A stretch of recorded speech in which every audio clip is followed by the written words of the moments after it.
ideme sa skúsiť dostať na spomínaný mrakodrak, kde sa natáčal film Hangover. Takže prídete sem, pred vstupom vás budú čakať pani, ktoré sa vás opýtajú, kde chcete ísť, povedia vám. Poviete, že chcete ísť na Hangover foto alebo niečo spojené s filmom, oni budú vedieť, pošlú vás na 64.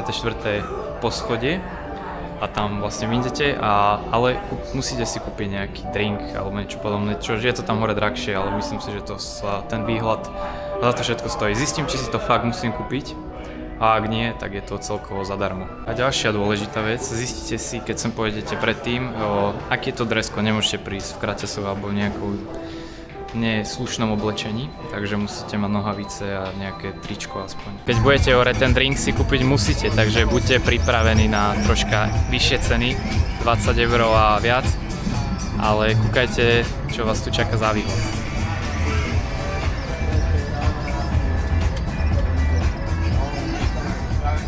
Tak som hore a tipnite si, už určite budete vedieť, z ktorého filmu sú tieto schody.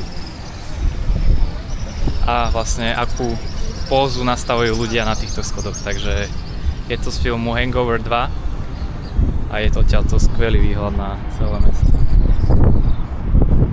Ale samozrejme musíte si kúpiť drink za 20 €, takže... Tak, mám fotku jak z filmu. A ak by ste sem chceli ísť, tak sa to volá Lebua State Tower, keby náhodou ste tu, ale to nájdete tu všade na internete, takže v pohode.